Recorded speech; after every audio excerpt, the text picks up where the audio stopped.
Hi, everybody. Welcome to Busy Living Sober. Busy Living Sober. Busy Living Sober. It's episode 241. 241 episodes. Crazy. It's crazy. It is Tuesday, March 30th. I can't believe it's almost April. And we've been in COVID for over a year. Craziness. So I got a great email the other day from a new friend who was writing to me. She has 2 years of continuous sobriety. And she brought up this topic that I thought I'd talk about today, which is being a woman in recovery and how stereotypes have changed so much since, people started drinking. It's funny, you go back and you read articles. Like I was just reading an article from 2018 that talks about how like the increase of drinking from 2002 to 2013 in women has increased by 84%. That's crazy. 84%. So what do you think it was? Before 2002, women weren't drinking as much? Women weren't telling people they were drinking as much? Was it like a secret? They didn't want anybody to know because women aren't supposed to drink? That's a question I wonder. Were we not supposed to drink? Because I can tell you, I got sober in 2006. So that was, I guess they said that the change was from, they've done a test in 2002 to 2013. And the change in those years. So what is that? 11 years that that women's increase was 84%. So I don't know if back when I got sober, which was in 2006, less women were drinking. I know that women digest alcohol differently than men, they say, which I think is true because I think our body masses are different. But I think that ladies, quote unquote, and I put these air quotes up, weren't supposed to be drinkers, right? We weren't supposed to be drinking a lot. But I think when life happens and, and it just for a lack of a better term, it goes underneath the mental health thing is alcoholism. It's underneath mental health when you're looking at insurance. We're just going to use it because it says it with insurance. So it goes under mental health. So we're mentally ill, right? Which is fine for me. I don't care semantics at all. But all I know is this: women, we cope. That's was our, at least for me, it was my coping mechanism was drinking. It was wine. I think back in, the 60s, it was Mommy's Little Helper with Speed, right? They sing about it. There's a Beatles song, and Mommy's Little Helper. And I think it's interesting because this woman brought up how she noticed her drinking increased when her kids left and went off to college. And I can totally see that. Now, for me, my drinking really escalated when I got divorced. When I was married and my husband and I were both drinking, he drank more than I did when I was married. And that's one of the reasons I divorced him, right? He was the drunk, I wasn't. So I was like, you know what? I'm not doing this anymore. He's an alcoholic. But then the pain that I felt from putting that grenade in the living room, I love to say this all the time. It's like a grenade in the living room, shrapnel hit everyone. So little bits of pieces and people were sad all over the place. That was my way of coping. I was like, everybody around me is sad. So everyone's sad. I can't take it. Pour me a drink. Pour me a drink. And it was interesting because I still remember people saying to me, oh my gosh, you look so good. You're handling this divorce so well. And I would be like, okay, sure, get me another dirty martini. Little was I going to tell anyone. I mean, I don't think that society really wants to hear how we're really doing. I don't know how much we still live in a society that wants people to talk about how they're really feeling and really doing. I think people want everybody to pretend at least like everything's grand and everything's great. And people don't really want to hear how you're doing. So when you're in the grocery store and somebody's like, how are you doing? You aren't going to stop and say, I'm having a tough day today. I'm having a hard day today. People don't stop and say that to each other. People just say, "Oh, I'm great. How are you? How's Billy? How's Sally?" Nobody says, "Oh, well, no, Sally just got into some big trouble. And now, I'm dealing with that feeling. And, you know, we had this dream of my son going off to college and it didn't work out. And now he's home." Nobody really tells you that. Everybody proceeds to go on like everything's perfect in each other's lives when it isn't. And when we don't have anybody to talk to, and we have all these things going on inside of us that we're juggling, and that means either marriages, partnerships blowing up, children not doing well, children doing well, children going off to college for me was huge. When my youngest Henry went off to college, it was like, oh my God, that was 3 years ago. And I seriously felt so sad when he left for college. I was a single mom, so I had these three kids, and Kent graduated in 15, Hadley 16, and Henry 18. And I was so lost because my whole life was about them. I mean, yes, I worked and I did other things, but my main thing of my life was like making sure they had what they needed, making sure I was at certain events for them, making sure that they had everything they needed. It was a full-time job, right? Raising kids. And then when they graduate, and God willing, if they do go off to college, it's such a gift. But at the same time, at least for me, it was like a part of me walked out the door when they left. It was like, oh my gosh. And I remember being in the grocery store and somebody going, "Oh, are you going to go to the football game on Friday night?" And I'm like, no, I'm not going to the football game Friday night. I'm I'm not one of those moms who's going to do that. I'm not going to go and go to the football game where my son's not playing and I have no kids in the school. I'm like, it's not like it was a great football team that my kids went to high school. I mean, I'm sorry to say that, but it wasn't like this amazing football team that it's not like I would go to a football game anyway, unless my kids wanted me to go. Um, I mean, maybe I'd go to a professional one, but not a high school one. And that feeling of like, oh my gosh, this feels so uncomfortable. So of course, that's when I went to Florida, which was 6 months ago, which was, it was 3 years ago. I think I'm in my third year. So I've been here for 2 years plus. So I'm in my third year of being in Florida. And I came down here and my husband thought we were coming for 10 weeks and little did he know, here we are. But I just did not want to be there anymore. It was like the feelings were so overwhelming of like, oh my gosh, I don't have kids anymore. Who am I? Who is Elizabeth right now? And I think that's something that's also huge is figuring out who we are after our kids go. And, that feeling of inadequacy, the feeling of loss, the feeling of,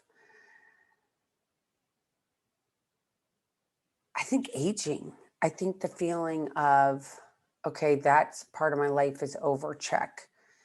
I think all of that it hurts. It hurts, right? It hurts. And you're like, what am I going to do with it? Because most people are like, "Oh, your child's going to college. That's an amazing accomplishment. Congratulations." But you're like, I I don't feel good with them. They're gone.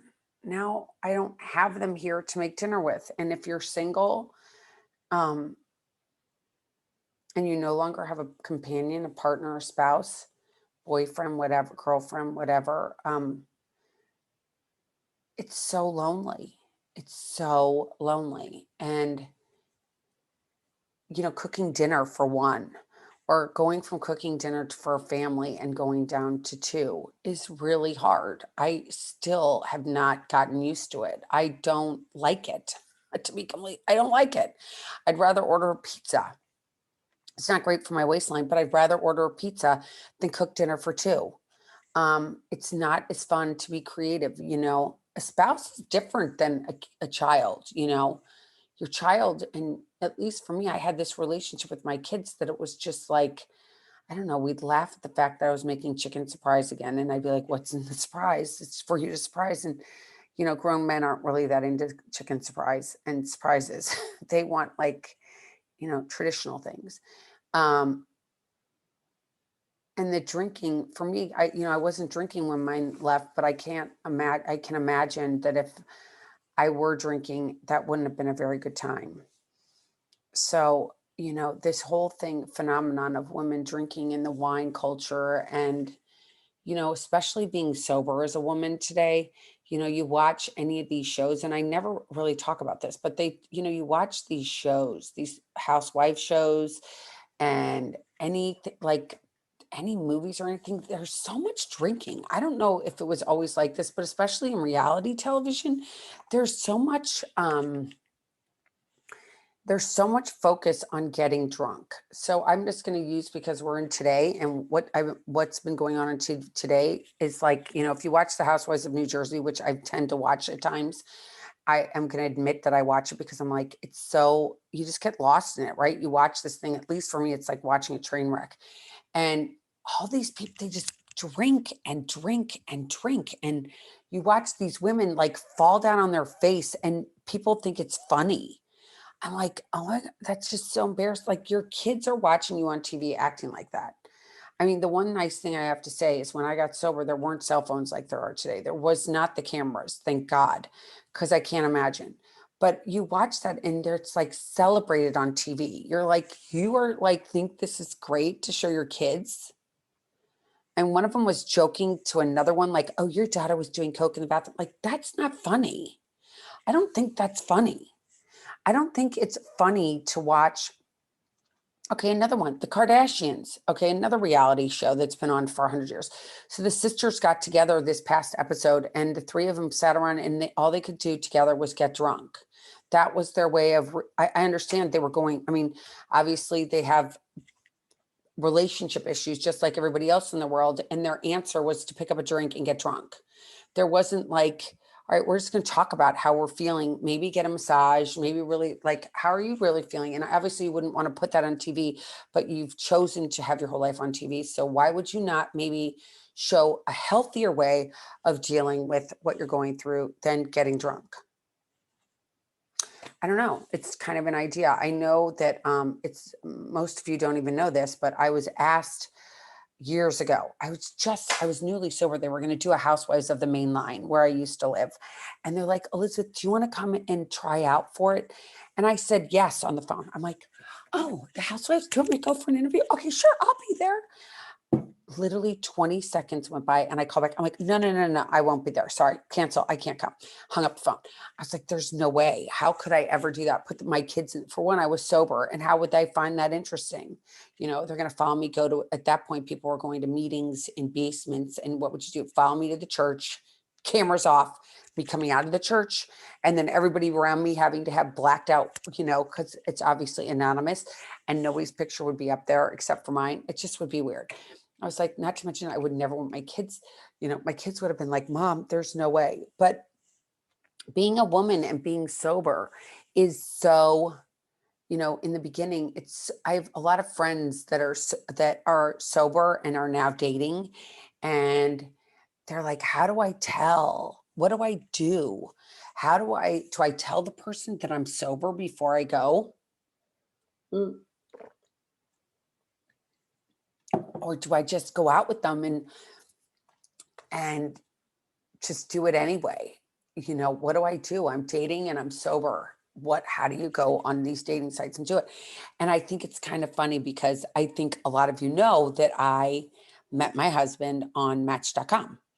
And it's kind of a crazy story, but I had put on there I didn't drink, and they sent me him as a match. And at that point, I wasn't even paying attention to the drinking part of whether or not the guy drank or didn't drink. I was just I was like, because I said to myself, I'm doing this for a month. I want to meet someone. So I'm doing it for a month.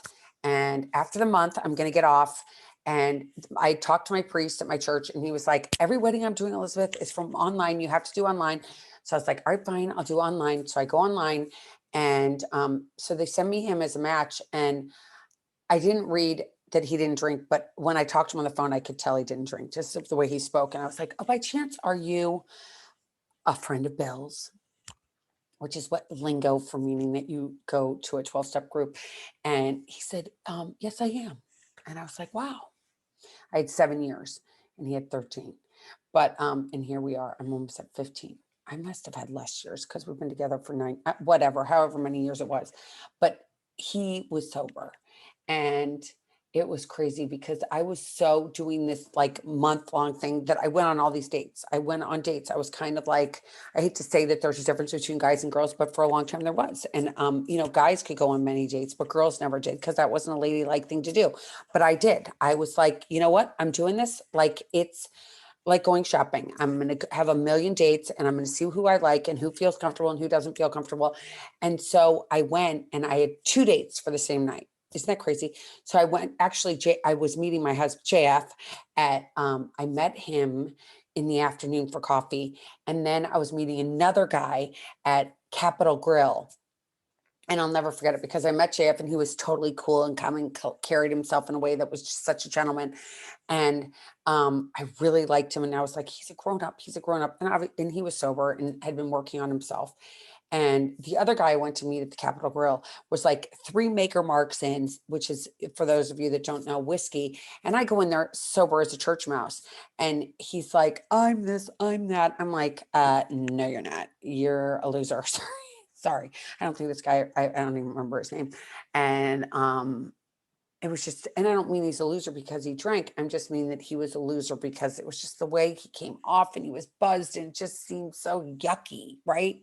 It just, when somebody's into their drinks and you're sober and you're watching this and you're like, I don't find that attractive. I don't find that attractive today. And obviously I never saw that guy again. But the interesting thing is that taking the time to go and date and try different things is just so, it's fun, it's fun and it's owning yourself. I had to get comfortable with the fact that I was sober prior to going on, like being ready to date somebody. Really, I had to be like, this is part of me. Like I've got brown eyes, I have blonde hair, and I don't drink. So that is me. And if you don't like that about me, that's okay. That is okay. But if it doesn't work for you, see ya. I don't really care. I'm not vested in the person anyway. If you're in a long-term relationship with somebody, it would be harder if they don't like it. If you've been in a long-term relationship and you decide that you want to quit and they don't want to quit, that is a totally different group. We'll talk about that a different day. But taking care of yourself when you have decided that you don't want to drink and you've gotten to this place that you want to meet someone, it's really important to embrace who you are and embrace the fact that, be proud of yourself for the fact that you don't drink anymore. Because, for women, I don't know if it's just for women, but I think it's for men too. Getting sober is hard. It's such a part of our society today. The drinking, it's on commercials. People talk about it all the time. And, you know, it's interesting. I being sober for almost 15 years and moving to this new town that I've moved to. And as you know, I don't know if you know this, but I'm a big golfer. So I golf a lot and I play at a country club. And, women are like, oh, let's grab a drink. Let's grab a drink. And I'm like, but I don't drink. And they're like, what? You don't drink? And I'm like, no, I don't drink. I'm actually sober. I actually have a podcast. It's called Busy Living Sober. And it interests them. And the people that I think some people shy away from me because I don't drink, and that's okay. It's just like a guy who doesn't want to date me because I don't drink. I mean, obviously I'm married now, but back in the day, who wouldn't want to date me because I'm sober. That's about them. It's not about me. And just like the people that are at the club, that the ladies that want to drink, like, go drink. It doesn't bother me. You drink, and they're like, "Can I have a drink with you? Do you mind if I have a drink?" And I'm like, have at it. You know, it's interesting when you get sober, and especially if you use the 12 steps, which I did, because it was such, I went to the 12 steps as much as the last place I wanted to go was AA. It had such a stigma, right? It's like AA, oh my God, they go to AA. And And I had that myself. I had a stigma towards my siblings that had gone to AA. I was like, oh my God, you guys are losers. You go to AA.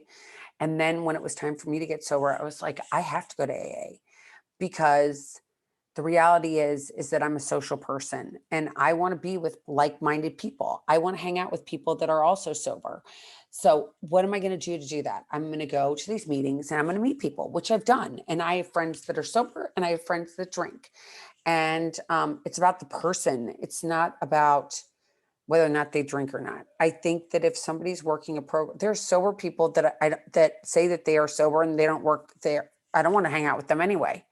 And then there's drunk people that I like to hang out with. So it's like this total, it's this craziness. So it's a person. It doesn't matter what their label is, if they're an alcoholic or not. I might like an alcoholic better than I like a person who's a normal person, because I tend to get along with people that drink better than I get along with people that are like straight as an arrow and judgmental and, you know, live in this perfect cookie cutter lives. I don't live in a cookie cutter life. So I tend to get along better with people who do drink, because I get it. I get it. I think we have more empathy and less judgment. At least I have less judgment towards people than I did when I thought I was this person that was whatever I was, which I wasn't. But today I'm like, I could care. I can't judge anybody else. I just know this. I like people that are fun and lighthearted and, you know, wear life like a loose garment and don't take things so seriously, but they enjoy life because life is short. And when you're drinking, your life is, at least my life was really small. It was really small. It's like, how am I going to go out for dinner? Is there alcohol? Is there going to be enough alcohol? How am I going to get home? Because I could never just have a couple, you know, and then the drinking and driving thing. I didn't want to deal with that. So there was too many things. And having all these emotions, I can tell you this, when looking back and getting sober, I don't know anybody who's gotten sober and said, I really wish I hadn't gotten sober. I don't think anybody ever can say that. I think that most people say, oh my gosh, this is the best thing I ever did. Why didn't I do it sooner? Um, it's just a freedom. It's like you don't have this thing that's weighing on you that everybody else does, that you wish that you could do like other people. You know, it's just taken out of the equation and you can be just you. You don't have to be what everybody else wants you to be. You just get to be you and own yourself. You know, I was walking in the groceries in Lowe's yesterday, actually, and this woman came up to me and she's like, you look really comfortable. And I said to JF, what does that mean? I had on a pair of camo pants, a shirt, whatever. I'm like, and a hat. I was wearing a huge hat. She goes, you look very comfortable. I said, what was that about? And he goes, well, you're comfortable in your own skin. And I was like, oh my gosh, he's right. I'm comfortable in my own skin. It took a long time to get here. And it's interesting. It's like it takes time and it takes going through certain heartaches and certain trials and tribulations, but you do it and you feel better. You know, you do this stuff, you write out gratitude lists, you do meditations, you pray. And I don't mean you go to a building to pray. You can pray in your home. You get something spiritual and your life changes. You enjoy life. I have to tell you, I'm laughing like the first time in my life. My husband and I, JF and I laugh all the time. It's stupid stuff, but I'm laughing. For so long, I didn't laugh. Life was so serious. I don't want it to be serious anymore. This year has been hard for a lot of people. A lot of people have had a really hard time this year. I think divorce is up, suicide's up. Poor, if you're a mom out there and you've been drinking more than you ever thought you were going to drink, and your kids are bummed out because they're not getting to go to school and be with their friends. That's all tough stuff. It's all tough stuff. I mean, how do you do it? How do you deal? How do you change? 1 minute at a time, 1 day at a time, maybe 1 second at a time. Baby steps. Take the time. Being a mom is hard. I think being a dad's hard. I think, but I can only relate to really being a mom. It's hard, and getting sober is hard, and letting your kids down is hard, but you can change, and you can too get sober, and you can go on Zoom, and you can find Zoom meetings. I host a Zoom meeting every day at 8 a.m. Eastern Standard Time. And the information is on busylivingsober.com under Morning Hope. The Zoom information is there. You can come, you don't have to turn your computer on. You don't have to do anything. I mean, you don't have to put your name on it. You don't have to have your camera on. You can just sit. Nobody will know. You can just say iPhone or Galaxy, whatever it is you have. And you can participate in a meeting and see if you like it. You can take the time to fall in love with you. Doing this by yourself is hard. To get, people. I have somebody that I help, and she found me on Instagram. She's like, "Will you sponsor me?" I'm like, "Sure." I'm not taking on any more sponsees right now just because my life is too crazy. But I do have sponsees that are looking for sponsees. So, you could always do that if you're looking for somebody, and just be a generation below me, because I just can't take on any more people. But, life is about, yesterday's gone, tomorrow's not here. And all I have is today and right now in this moment. And I've been listening to this Deepak and Oprah 21-day meditation. It's free. You can Google it. It's on Chopra.com. But it's about change. And if you're drinking too much and you feel like you want to change, you can do this. But just make a decision to do it 1 minute at a time. I always said that when I was getting sober in the beginning, and they'd talk about like future times, like, oh my gosh, when my daughter gets married, how am I going to ever do that without a glass of champagne? Well, my daughter's still not getting married, and she's 23 years old. And I don't have to worry about if I'm going to have a glass of wine at her wedding or not, or my son's weddings. It doesn't matter. They know I'm not going to drink. They'd probably be happier if I stay the way I am. I've been able to be a mom today. And not that I was a bad mom when I was drinking, but I was definitely not a present mom. And today I am a present mom. I am really excited. My kids all come tomorrow from all over, and we're going to all be together for the weekend for Easter. For everybody out there that's celebrating Easter, happy Easter. If you're celebrating Passover, happy Passover. And, life is really good today. And life is good if you want to make it good. And if you're a lady or a man out there battling addiction, I just want you to know that you're not alone. You're not alone. This is tough stuff. This is tough stuff. But you will never regret doing this. You will regret if you keep drinking and you've got a problem with drinking, you will regret that. You will regret those times, because you can't get that time back. But if you decide to make the change today, and this is the rest of your life, you can do this. And if you ever want to reach out to me, I promise I will write you back. Reach out to me at busy, BIZZY, at busylivingsober.com. And that's BUSY, BUSY, living, LIVING, sober, SOBER.com. You can also put Elizabeth Chance in there, and you'll find me. I don't really do social media. I post my podcast, and that's about it. I do on social media. I hate what it's done to our society and to our kids and everything else. So how can I go on there and then tell everybody I think it's so yucky? I do like it for finding new things for my town. Facebook, I like that for that. But I don't like posting pictures and stuff, because a lot of people, it bums people out when you look at these pictures and you think, God, look at that person's life. It's so perfect, when nobody's life is perfect. Nobody goes through this life unscathed. Everybody has something. It's, what are you going to do with your something? If you have been a mom and your kids just left, or you're a person who wanted to have kids and you couldn't, and that makes you bummed out, don't drink over it. Talk about it. Find people that have gone through the same thing. Find friends to talk about and to listen to you. Because that's what we need. That's the brilliance of AA, is that it brings people together that have the same thing in common. And it doesn't matter where you went to school, what kind of car you drive, how much money you have. The one thing that we all have in common is that we all have a problem with alcohol. I have a problem with alcohol. I'm an alcoholic. I still have alcoholism. It wasn't alcoholism. I can tell you this, last night I didn't sleep well because I was up in the night thinking about things that I have no control over. And I woke Chaff, and I'm like, oh my God, I'm awake. It's 3 o'clock in the morning. He's like, well, now great, both of us are awake, but I at least woke him up to tell him what was going on. Write to me. I promise I'm going to write you back. And I want you to know that you are not alone and that you can do this. You can do this. Don't give up. Don't give up. Try it.